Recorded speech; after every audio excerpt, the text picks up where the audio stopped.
Number पर संपर्क कर सकते हैं 9584262222।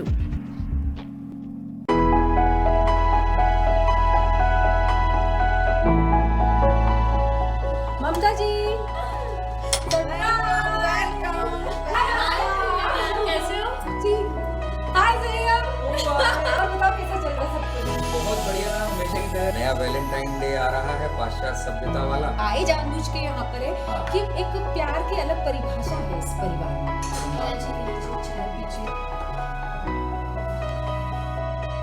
आस्था बता दी कि आपने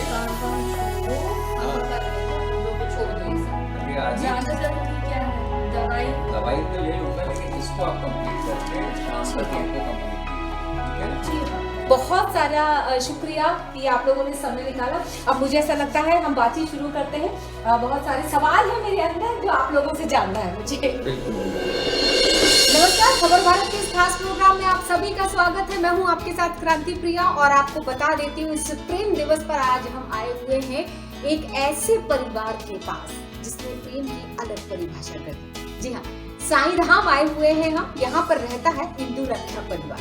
इस परिवार में यूं तो देखा जाए माता, पिता और बेटा, ये 3 सदस्यों का परिवार हुआ करता था और अब एक नए सदस्य ने यहाँ एंट्री की और इस नए सदस्य के आने के बाद इस प्यार में क्या बढ़ोतरी हुई, इस परिवार में क्या तरक्की हुई, दरअसल क्या चेंजेस आए, ये परिवर्तन जानने के लिए खबर भारत की टीम आई थी। तो चलिए बातों का सिलसिला शुरू करते हैं इस परिवार के साथ।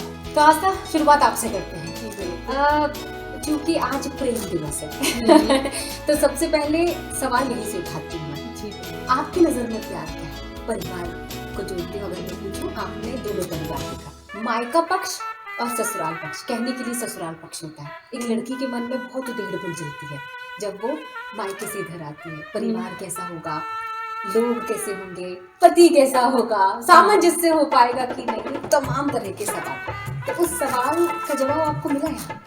जैसा आप बोले हो ससुराल, मेरे को अभी तक यहाँ फील नहीं आया कि मेरा ये ससुराल है। मेरे को ऐसा माहौल ही नहीं, क्योंकि मेरे जो रिलेटिव्स हैं बोलते ससुराल ऐसा होता है, वहाँ पे ऐसा करना पड़ता है, वैसा करना पड़ता है, आपके पर बहुत रिस्पॉन्सिबिलिटी आती है। पर मुझे वैसा, सच्ची मैं बताऊँ, मेरे को ऐसा फील बिल्कुल नहीं आया, अभी तक बिल्कुल नहीं आया। मुझे 1.5 साल हो चुका है, पर मैं अगर मुझे कोई चुनने को बोले कि मुझे मेरे यहाँ वाले माँ बाप या वहाँ वाले, तो मेरे पास ऑप्शन नहीं रहता, क्योंकि मेरे को दोनों से एक बात बोलूं, मुझे दर्शकों को बताना बहुत जरूरी है। सो स्वीट आस्था, बहुत सारी शुभकामनाएं। आपको पता है कि प्यार की परिभाषा क्या है? ये जो मोती गिर रहा है ना आस्था की आंखों से, हर लड़की ये चाहती है, ये प्यार है दरअसल तुम्हारा उस परिवार के लिए। तो मतलब थोड़ा सा भावुक हो रहा है माहौल। मैं चाहूंगी कि प्लीज आप वो मोती जो मैंने वर्ड यूज किया ना, वो बहुत उसको संभाल के रखो। जी बिल्कुल। तो जिस तरह से आस्था ने बताया कि हर लड़की के मन में होती है शंका, लेकिन आस्था की जो आस्था थी परिवार को लेकर, वो यहाँ आकर पूरी तरह से देखा जाए तो बैठ चुकी है अभी आस्था कि इस परिवार में बहुत कुछ हासिल उसे करना भी है और बहुत कुछ हासिल इस कम वक्त में भी कर लिया है आस्था ने। हम बात करेंगे आपके पार्टनर संयम के बारे में। मैं आपसे पूछना चाहूंगी, जब आप संयम से मिली इस परिवार में, जब आपकी एंट्री हुई, लड़की ये सोचकर आती है कि शादी के बाद या तो मैं जॉब कर लूँगी, इतना पढ़ाया लिखाया माँ बाप ने, या तो कोई बिजनेस ज्वाइन कर लूँगी। मेरा व्यू ऐसा कुछ नहीं था, लेकिन जब एक आप लाइफ पार्टनर देखते हैं, आप उसमें कुछ क्वालिटीज़ देखते हैं। पर मैंने जब संयम से बात की, हमारा मिलना नहीं था, हमने सिर्फ फ़ोन पे बात की। उनके व्यूज़ इतने क्लियर थे कि मुझे दोनों चाहिए, मुझे चाहिए कि मेरे फैमिली को भी सपोर्ट करे और मेरे को बिजनेस में भी सपोर्ट करे। और उनमें ये चीज़ मुझे बहुत अच्छी लगी, उनमें ईगो प्रॉब्लम नहीं थी, जो अधिकतर मैंने अभी तक देखी। मतलब उन्होंने हर मामले में संयम रखा हुआ। हाँ, संयम रखा हुआ, और मैंने आस्था रखी इस बात पर। तो इसलिए, और मेरे को पहले, मैं इनको देखी भी नहीं, मेरा पहले से माइंडसेट हो गया था कि जो इतनी अच्छी बात है उनसे मैं मिलूंगी तो मेरा अलग रिएक्शन होगा। मैंने उसी टाइम सोच लिया था कि इनसे अच्छा मुझे लाइफ पार्टनर नहीं मिल पाएगा। जो कि हर चीज़ में मतलब उनके लिए सब चीज़ इम्पोर्टेंट, फैमिली भी इम्पोर्टेंट है, काम भी इम्पोर्टेंट है। और उन्होंने मुझे डायरेक्टली बोला था कि मुझे दोनों चीज़ चाहिए, और मुझे भी सेम ऐसी चीज़ चाहिए थी, और मुझे जो आगे मुझे सपोर्ट करे, और वैसा मुझे बिल्कुल मिला। सही में हर क्वालिटी मिली मुझे। अभी भी कोई बोले कि उनमें कोई कमी आपको लगती है, मेरे को अभी तक तो नहीं लगती और लगेगी भी नहीं, बिल्कुल नहीं लगेगी। क्योंकि जिस तरह से आपने एक वर्ड यूज किया ना कि पूरी आस्था है इस परिवार पर। आस्था, मायके पक्ष में भी, क्योंकि यहाँ पर तो आप 4 सदस्यों की दुनिया है ना, तो वहाँ पर भी ऐसा एकल परिवार रहा था? नहीं, मेरा वहाँ पे जॉइंट फैमिली थी। मेरे पापा और उनके 2 भाई थे, तो हम लोग घर में 15 मेंबर्स हैं, 15 से 16 मेंबर्स हैं, और हम लोग के सेकंड कजिन भी सामने रहते, तो बहुत बड़ा परिवार है। तो ऐसा मुझे कभी, क्योंकि यहाँ पे मेरे को नहीं लगता, मेरे को माँ के रूप में मुझे भाभी, नंद सब मुझे मिला है, और पापा के रूप में भाई, चाचा सब मिले। तो मुझे ऐसा कोई एक रिश्ते में कई सारे रिश्तों का समावेश है दरअसल आपकी लाइफ में। जी, बहुत बढ़िया, ये बहुत अच्छी बात है। आस्था, आपके मामले में तो आप लकी है कि आपको एस्टेब्लिश्ड बिजनेस मिला। जी। साईं धाम में हम आए हुए हैं, और आपको बता दूं जिस बिजनेस की हम बात कर रहे हैं, सोलर एनर्जी, इस क्षेत्र में जाना पहचाना स्थापित नाम है देश भर में। ये नाम नया नहीं है किसी के लिए, साईं टेक सोलर एनर्जी का काम करता है। चलिए अब हम बात करेंगे, आस्था से बात करने के बाद हम बात करते हैं संयम से। संयम इंदु रक्षा साईं टेक, जो मैंने अभी जिक्र किया था, उसके डायरेक्टर हैं, और किस तरह से एक बिजनेसमैन, मतलब बहुत सारी भूमिका। आस्था बता रही थी कि एक व्यक्ति, यहाँ पर जितने सदस्य हैं उन सभी सदस्यों में एक व्यक्ति के अंदर कई भूमिकाएं हैं। तो संयम, बहुत बहुत स्वागत है आपका इस प्रेम दिवस पर। हालांकि आज का दिन बहुत खास है, और हम इस परिवार से प्यार की एक अलग परिभाषा सीखने आए हैं। आप लोगों ने साबित किया है कि किस तरह से प्यार दरअसल पूरे परिवार से पनपता है। सबसे पहले यहीं से हम शुरू करते हैं। साईं टेक जब आप आए, हर नवयुवा ये सोचता है ना, मैं अच्छा इंजीनियर बनूंगा, डॉक्टर बनूंगा। बिजनेस करने के बारे में थोड़ा सा कम सोचते हैं लोग, एस्टैब्लिश्ड बिजनेस को आगे बढ़ाने के बारे में फिर भी सोचा जा सकता है। लेकिन आपने जब इस बिजनेस को ऑप्ट किया, जब आपके हाथ में जब ये काम आया, तो तब आपने सोचा था कि यार मैं कर पाऊंगा कि नहीं कर पाऊंगा, नहीं तो मैं वो डॉक्टरी इंजीनियरिंग ही कर लेता हूँ। बिल्कुल मैम, जब मैंने अपनी इंजीनियरिंग कंप्लीट की थी, बता दूं मैं भोपाल से ही हूँ, कैंपियन स्कूल से पास आउट, और MIT पुणे से मेरा BE कंप्लीटेड था। तो इंजीनियरिंग कंप्लीट करने के बाद मैंने पहले फादर के बिजनेस को, प्रिंटिंग एंड पब्लिकेशन का बिजनेस, उसको ही ज्वाइन किया था। फिर मुझे वो फील सा जो होता है ना कि आप टेक्निकल नॉलेज इतनी लेके आए, आप क्या कर रहे हैं क्या नहीं कर रहे हैं, तो सडनली एकदम से हमारा नया घर बना रहे थे, पापा ऊपर वाटर हीटर लगवा रहे थे, तो उन्होंने मुझे पूछा वाटर हीटर काम कैसे करता है। तो बीइंग एन इंजीनियर कुछ रैंडम आंसर दे दिया था मैंने, but it was not right. तो मैंने नेट पे सर्च किया, देखा, तो जब इस पे सर्च किया तो मुझे काफ़ी इंटरेस्ट आया इस चीज़ में कि ये सोलर एनर्जी का फ्यूचर है, और ये being from the technical background तो इसका फ्यूचर भी काफ़ी अच्छा है, तो क्यों ना सोलर इंडस्ट्री पे कुछ करते हैं काम। तो मैंने काफ़ी बिजनेस के बारे में, नॉन वोवन बैग्स और बहुत सारी चीज़ों के बारे में रिसर्च कर रहा था। तो मुझे सडनली सोलर का फील आया कि हाँ यार सोलर का भी है, तो उस पर मैंने रिसर्च किया, काफ़ी एजुकेशंस की उस पर। दैन धीरे धीरे मैंने बिजनेस की शुरुआत की। मुझे IIT बॉम्बे जाने का मौका मिला, वहाँ पे मैं 2 साल रिसर्च एंड डेवलपमेंट में था, 2 साल IIT बॉम्बे में।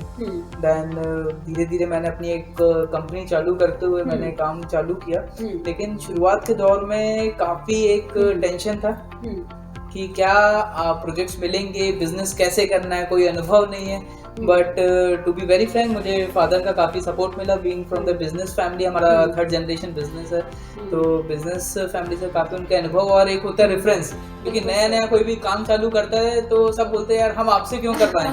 तो फादर का मुझे काफ़ी रेफरेंसेस, उनके काफ़ी जो फ्रेंड्स, उनने मतलब ट्रस्ट करके काम किया, एंड आज मुझे 7 साल इस इंडस्ट्री में हो चुके हैं। सेम देखा जाए तो आजकल जो बच्चे हैं उनमें बहुत कंफ्यूजन है। अगर आपकी उम्र के लोगों की मैं बात करना चाहूँ, युवकों की बात करना चाहूँ, बहुत सारा कंफ्यूजन है।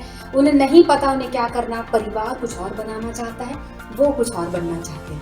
इस कंफ्यूजन में बीच का रास्ता क्या है? मैं चाहूंगी आपकी बात को, शायद वो जो युवक सुन रहे होंगे ना, इस वक्त कार्यक्रम को देख रहे होंगे, आपकी बात को सुन रहे होंगे, शायद उनको समाधान मिल जाए।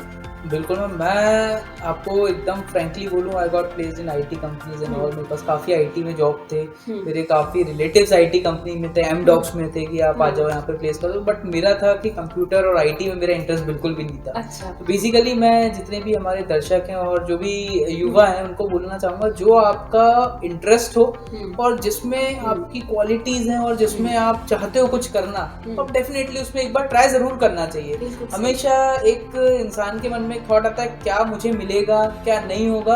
अगर आपके पास, अगर आपको बिजनेस भी शुरू करना है ना, आपके पास 2 साल का आपके फैमिली आपको सपोर्ट कर सकती है कि अगर आप 1 रुपए भी ना कमाए तो आपको डेफिनेटली एक बार ट्राई जरूर करना चाहिए। बिल्कुल सही बात है। परिवार से प्यार करना कितना जरूरी है, इस बात को समझना बजाय उस प्यार को बाहर तलाशना। आप समझ रहे हैं मैं क्या, मेरे सवाल का बहुत डीप मायने है कि किसी के पीछे भागना लगातार, उस प्यार के जो प्यार आप हासिल नहीं कर सकते, उस प्यार को भूल जाते हो जिस परिवार में आपने जन्म लिया और जिस परिवार ने आपको अपना पूरा समर्पण दिया। क्योंकि आज के समय में प्यार को लेकर जो भटकाव है युवकों में, युवतियों सभी की बात कर रही हूँ मैं, नई जनरेशन की बात कर रही हूँ, ये सवाल का जवाब उनको तलाशना बहुत ज़रूरी है। उनके फंडे इस मामले में क्लियर होना बहुत ज़रूरी है कि ओवरऑल फैमिली इज़ फैमिली और परिवार से ज़्यादा प्यार उन्हें बाहर नहीं मिल सकता। बिल्कुल मैम, अगर मैं बात करूं, आपको सुख में तो सब दोस्त लोग खड़े मिल जाएंगे, एक नॉर्मल एग्जांपल। हाँ। लेकिन जब दुख आएगा, अभी आपने कोविड के टाइम पे भी देख लिया होगा, तो सबसे ज़्यादा आपके फैमिली मेंबर्स ही आपको सपोर्ट करेंगे।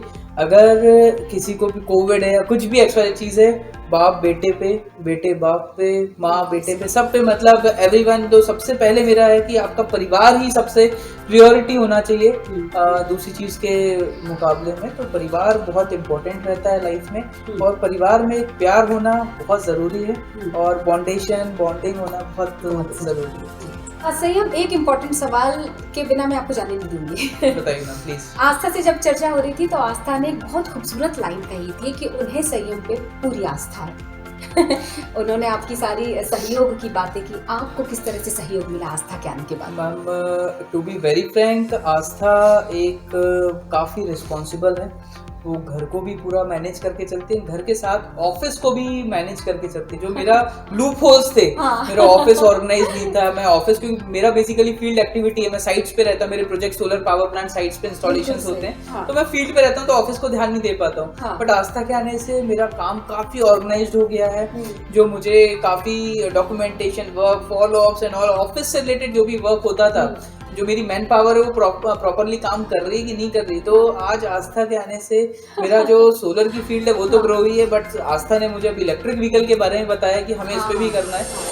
आई थिंक कि अभी जो बहुत बूम चल रहा है वो इलेक्ट्रिकल व्हीकल का चल रहा है, एंड अभी बहुत सी कंपनीज नहीं जो मैन्युफैक्चरिंग कर रही हैं, और जैसे कर भी रही है तो उनका जो प्राइस रेट है, जैसे अपन को पता है इसका प्रोडक्शन में मोस्टली 30-40 हज़ार रुपये लगते हैं और वो जस्ट डबल कर लें। तो इसमें अगर अपन अपना बिजनेस डालें, एक प्लेटफॉर्म डालें ईवी का और साथ में ट्रेनिंग का भी डालें। नहीं, सही बोल रही हो यार, इलेक्ट्रिक व्हीकल का फ्यूचर तो बहुत है ही, और हम साथ में वैसे भी एनर्जी पे काम कर रहे हैं, सोलर पे काम कर ही रहे हैं। तो let's try for electric vehicle also. दोनों को हम मर्ज साथ में कर सकते हैं, क्योंकि आप इलेक्ट्रिक व्हीकल को चार्ज करोगे तो डेफिनेटली आपका इलेक्ट्रिसिटी बिल बढ़ ही जाएगा, और इलेक्ट्रिसिटी बिल बढ़ेगा, उसको कम कैसे करेंगे हम? सोलर के माध्यम से उसको कम कर सकते हैं, जो काफ़ी टाइम से कर रहे हैं। पर इस बैच कितने स्टूडेंट्स रहते हैं आपके? Around 30 to 40। तो पहले उनके पे अपन जाते हैं, वाले बच्चों पे, क्योंकि वो सोलर पे ऑलरेडी काम कर रहे हैं। अगर अपन उनको ईवी का आइडिया देंगे कि हम अपनी ट्रेनिंग है ना, हम इसमें प्रोडक्शन स्टार्ट कर रहे हैं, तो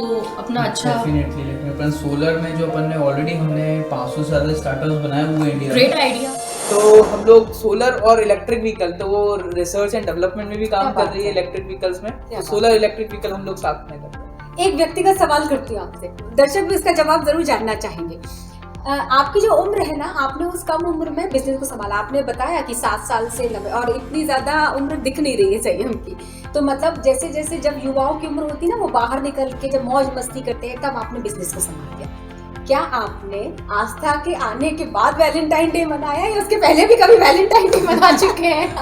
मैम जनरली मुझे तो पता ही नहीं चला क्या वैलेंटाइन डे था, क्योंकि मैं काम में ही, मेरा वैलेंटाइन डे सोलर के साथ ही मना, क्योंकि सोलर मेरा पैशन था। हाँ। तो मैं काम के साथ ही अपना मग्न रहता था, काम ही पूजा, काम ही प्यार। बिल्कुल बिल्कुल बिल्कुल। तो मैंने, क्योंकि बिजनेस करना it required lots of sacrifice, तो काफी चीज मैंने सेक्रीफाइस करते हुए अपने बिजनेस की शुरुआत किया, and that is my true love. बिल्कुल सही। ये संयम के लिए प्यार की परिभाषा थी कि काम में वो इतना डूब गए कि काम को ही उन्होंने अपनी प्रेमिका बना लिया था। बिल्कुल, और अब बिल्कुल। तो आपके पास आपकी प्रेमिका भी आ चुकी है। हाँ, अब दो मेरे प्यार हैं। चलिए अब बात करते हैं इस परिवार के दो महत्वपूर्ण सदस्य। ममता जी हमारे साथ हैं और हमारे साथ हैं संजय जी, नमस्कार। जिन्होंने इस परिवार की नींव रखी, और संजय जी ने इस बिजनेस की भी नींव रखी। तो आपको सबसे पहले ये बता देते हैं कि ममता जी इस परिवार के अलावा जब बाहर निकलती हैं तो किस नाम से जानी जाती हैं? लोग इन्हें सोलर मॉम कहकर पुकारते हैं। भाई हो भी क्यों ना, क्योंकि एंटरप्रेन्योर है। जब सर ने इसकी नींव रखी इस बिजनेस की, और जब संयम ने इस बिजनेस को आगे बढ़ाया, तो एक महत्वपूर्ण जिम्मेदारी ममता जी के खाते में भी आई थी। और तब से लेके अब तक आस्था नया सदस्य जुड़ चुकी है, लेकिन ममता जी इस बिजनेस में एक महत्वपूर्ण भूमिका शुरू से ही निभाती चली आई थी। शायद वहीं से इनको नाम मिल गया था सोलर मॉम का। तो सोलर मॉम और सोलर डैड। प्रिया जी, वैसे मैं आपको बता दूं हाँ कि जी। इस सोलर बिजनेस की नींव संयम ने ही रखी है, क्या और बात है। हाँ, और साथ में ममता जी का उसको बहुत स्नेह, बहुत प्यार और बहुत योगदान रहा। और जैसे ही आस्था आई हाँ। तो हमारा एक और एक 11 हो गया, और इन लोगों ने मिलकर दिन रात मेहनत करके आज इस बिजनेस को बहुत बढ़ाया और बढ़ाते चले जा रहे महिलाएं हैं। अच्छी प्रबंधक होती है, ममता जी बताइए। मैं यहाँ बीच में बोलना चाहूंगी हाँ। कि जैसे इन्होंने कहा कि संयम ने सोलर की शुरुआत की, हाँ। लेकिन सूरज की रोशनी दिखाने वाले क्या उनके बात पिताजी थे, क्योंकि जब संयम ने बीई कर चुका था और जब यहाँ आया और उनका प्रेस लाइन संभालना ये है, हाँ, हाँ। तो इसका इंटरेस्ट नहीं था कि मैं हाँ। प्रिंटिंग का करूँ, तो मैंने कहा संयम कुछ अलग हटके करूँ। ठीक तो है। इन्होंने काफ़ी मशीनों के बारे में भी बताया, ये खूब रिसर्च हाँ। करते रहे। मैंने इनसे कहा उसको जॉब नहीं करना, कुछ बिजनेस करना है, कुछ अलग हटके करना है। तो इन्होंने फिर सोलर की लाइन बताई, और जब फर्स्ट संयम ने सोलर का स्टार्टअप किया था, हाँ। तो बहुत ही छोटे रूप में किया था। मतलब जैसे बच्चे पहले सीढ़ी चढ़ते हैं, हाँ। वैसे ही पहले सीढ़ी चढ़ी, लेकिन न्यू या सूरज की रोशनी दिखाने वाले उनके फादर ही तो इस आप- लाइन में आगे बढ़ाने के लिए। बिल्कुल, आपने देखा प्यार त्याग सिखाता है, सच्चा प्यार त्याग सिखाता है। और ये चीज सिर्फ परिवार में देखने मिलती है कि यहाँ पे एक भी सदस्य सारे कामों का क्रेडिट खुद नहीं ले रहा। हर इंसान यहाँ पर बैठा, हर सदस्य एक दूसरे को उसका श्रेय देता चला जा रहा है। ये है परिवार। वैसे प्रिया जी, एक चीज और बताऊं हाँ। आपको, कि जब संयम ने पहला प्लांट लगाया जी। तो यहाँ एक वृद्धाश्रम आनंद धाम, अच्छा। तो उस स्टार्टिंग उसी वृद्धाश्रम से की। उधर का बिजली का बिल काफी कम आया, हाँ। और वो लोग बहुत खुश हुए। हाँ। तो वो एक प्रकार से एक डोनेशन था, हाँ। और शुरुआत में वहां से कार्य मतलब साइटेक बिल की मुश्किल को हल करता चला जा रहा है। हाँ। एक बड़ी परेशानी होती है जी। बिल लेकर। मैं चाहूंगी कि अभी संयम ने बताया, संजय जी ने बताया, अब मैं आपसे सुनना चाहूंगी आपकी नजर में साइटेक और इस बिजनेस को बढ़ाने में क्या क्या नई नई चीजें, क्या क्या नवाचार किया आपने इस बिजनेस में? सबसे अच्छा तो मुझे ये लगा कि मेरे बेटे ने जो सोलर वर्कशॉप होती है, उसमें काफी लोगों को, सब बाहर से लोग आते हैं, बहुत से लोगों को ट्रेंड किया। कुछ बिजनेसमैन भी होते हैं, हाँ। कुछ ओल्ड एज वाले लोग भी आते हैं जो 60 प्लस होते हैं। उनको क्या सीखने बात में है। इतना इंटरेस्ट रहता है कि मुझे सोलर सीखना है। वाह। तो जब हमारी सोलर की ट्रेनिंग होती है, हाँ। तो उस समय मैं संयम की मदर बन के नहीं बैठती, एक स्टूडेंट बनकर बैठती हूँ। क्या बात और मैं देखती हूँ, पूरे 5 दिन हमारी वर्कशॉप होती है, मैं 5 दिन जाती हूँ और एक स्टूडेंट बन के देखती हूँ। तो मेरे को सबसे अच्छी उसकी क्वालिटी ये लगी। ये इसलिए नहीं कह रही हूँ कि संयम मेरा बेटा है, उसने इतने लोगों को ट्रेन किया, वो जितने लोगों को ट्रेन किया और जो इस फील्ड में आगे जा रहे हैं, हाँ। आज भी वो लोग मुझे सोलर मॉम करके कहते हैं कि मेरा ये बिजनेस शुरू हो गया मैडम, और मैंने इतना मतलब सोलर का प्रोजेक्ट लगाए हैं, हाँ। और मैं उसी फील्ड में आगे बढ़ रहा हूँ। तो मैं ये सोच के मुझे बहुत खुशी होती है कि संयम कम से कम अपने बिजनेस के साथ उन लोगों को भी ट्रेन कर रहा है जो खुद अपना सोलर का बिजनेस कर रहे हैं, क्या और आज भी इस फील्ड में आगे बढ़ रहे हैं। बहुत बहुत शुभकामनाएं, इसलिए आप चारों मिलकर इस बिजनेस को दिन दुगनी रात चौगनी तरक्की पर लेकर जाए। मोदी साहब का जो प्रोजेक्ट था हाँ। कि स्किल डेवलपमेंट, हाँ। उसके लिए संयम ने बहुत काम किया। इस समय German certified solar master trainer भी हो गए हैं ये। क्या बात है। जी हाँ, जर्मन आत्मनिर्भर भारत बनाने में संयम जैसे, आस्था जैसे नवयुवकों की भी जरूरत है, तो संजय और ममता जी जैसे मार्गदर्शन की भी जरूरत है, ताकि ये नवयुवक आगे भी बढ़ते चले जाएं और अपने बिजनेस को एक नई पहचान दिलाते चले जाएं। तो जिस तरह से हम बोलते हैं कि प्यार वो नहीं है कि आप किसी को बदल के स्वीकार करो, प्यार वो है कि वो जैसा है ना उसे वैसा ही स्वीकार करो। जब आस्था आई होगी आपके परिवार में और आपको लगा होगा कि हमारे घर में तो ऐसा होता है, तुम्हारे घर में कैसा होता होगा, वो अब यहाँ नहीं चलेगा। सॉरी, ये इसी तरह की लाइन बोलती है अक्सर बड़े घर के बड़े, ऐसे ही बोलते हैं कि भाई तुम्हारे यहाँ जो होता होगा वो अब यहाँ नहीं हो पाएगा। क्या इस तरह की परिवर्तन आप लेकर आए, या आपको ऐसा लगा कि आस्था तुम जैसी हो वैसी यहाँ पर रहोगी? नहीं, एक्चुअली में क्या, मेरी भी फ्रेंड है हाँ। और उनके भी बच्चों की शादी हुई, तो बहुत सी डेफिनेशन ऐसी थी बहुओं को लेके। हाँ। बहुओं को लेके कि अरे बहू आ रही है तो ऐसा होगा वैसा होगा, बहुत सी चेंज हो जाएगा, ऐसा तो मन में था। पर मैंने इस चीजों को इग्नोर किया। हाँ। लेकिन जब आस्था आई तो मेरे मन में था तो यार बहू आती है तो ऐसा होता वैसे, लेकिन मुझे ऐसा दूसरे दिन से ही नहीं लगा कि मेरी बहू है। हाँ। बेटी जैसी है। और मैं जैसे ये होता कि बेटियां हैं कि सो रही हैं, चलो 9 बज गए, 10 बज गए, आज छुट्टी का भी दिन है या ऑफिस भी जाना है, तो कभी ऐसी फीलिंग नहीं हुई कि नहीं उसको हम उठाते। हाँ, अगर मुझे कुछ तकलीफ है या कुछ काम है तो जरूर मैं उसको जल्दी उठाती हूँ, करती, लेकिन मैं जैसी बेटी है बेटी जैसे ही ट्रीट करती हूँ, बहू जैसा नहीं। लेकिन वो है कि बहू बेटी, इसलिए मैंने संज्ञा यही दी है, बहू प्लस बेटी। क्या बहू से मेरी वो बेटी बनी, सोलर मॉम को सोलर बहू मिल गई। बिल्कुल बिल्कुल बिल्कुल। संजय जी, मैंने सुना है कि आप दोनों बहुत लड़ते हैं, आस्था और आप। लड़ाई किस बात को लेकर होती है? हाँ, ये आपने बिल्कुल सही बोला। हाँ। वो मेरी पंक्चुअलिटी जो है उसको लेके होती है। तो जैसे कि क्या हुआ कि मैंने कोई चीज उसको काम दिया कि ये वर्क हमको चाहिए, हाँ। ये इसका निकाल के देना, तो वो आपको चूंकि किंतु परंतु और तर्कों में ऐसा घुमा देगी हाँ। कि वो आपका प्रश्न ही भूल जाओगे। हाँ। और वो तुरंत हमें ऊपर फायर करेगी, आपने दवाई ली, आपने ऐसा किया कि नहीं किया, तो हमारे प्रश्न, हाँ, बात को ट्विस्ट कर देती। बस इसको ही लेके थोड़ा सा मेरे को लगता है यार ये घुमा क्यों रही मेरे को।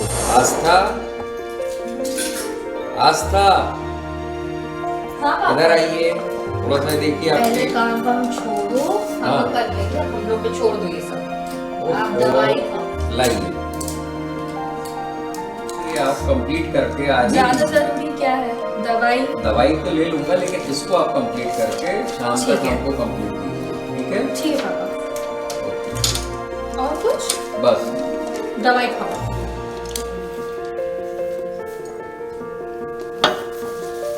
अब आप काम कर लो।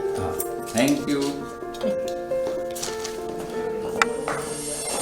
बस तो फिर आप एक काम कीजिए, आप जिस दिन उसको लगे कि उसने सोलर का बिजनेस स्टैब्लिश कर दिया, उसको पत्रकार बना देंगे। किंतु परंतु लेकिन ये सारी चीजों से होकर आखिरकार वो आपको मनवा ही लेती है अपने काम। बिल्कुल बिल्कुल। ये हमेशा उसके पीछे पड़े रहते, कोई नया बिजनेस देखो, आस्था कुछ नया बिजनेस देखो, अपन नया करें और हम पूरा सपोर्ट करेंगे।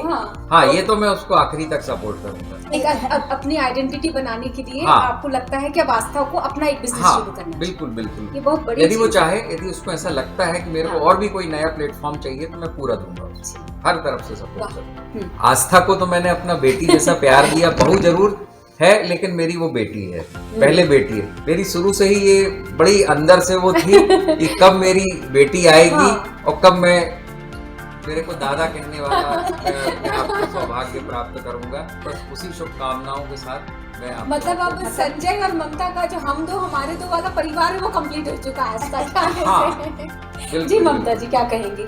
एक बात पूछती हूँ आपसे, दर्शकों अगर आप कहो तो ये सवाल मैं आपके मद्देनजर भी पूछ लेती हूँ। मुझे तो ना कि क्योंकि सास भी कभी बहू थी, मतलब मेरे दर्शक ये सोच रहे होंगे कि यार ऐसे कैसे हो सकता है, बहू बेटी कहीं ना कहीं कोई ना कोई कभी ना कभी तो बहूपना वाला बात आ ही जाती होगी।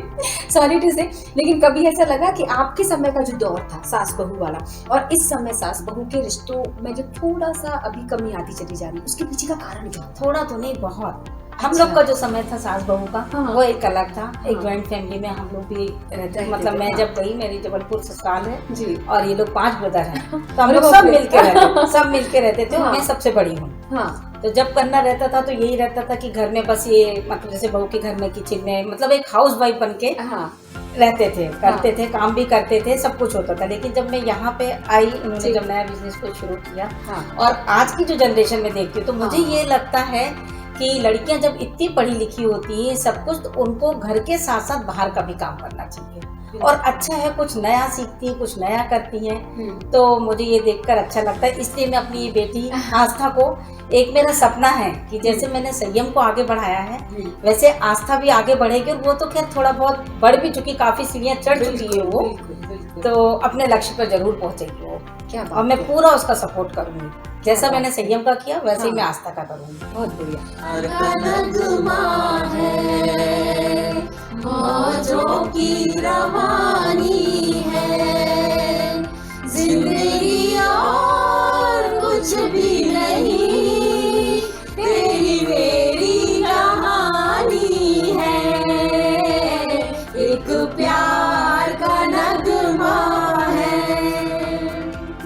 मुझे लगी आवाज सोलर पावर प्लांट लगाए, बढ़ती बिजली से राहत पाए।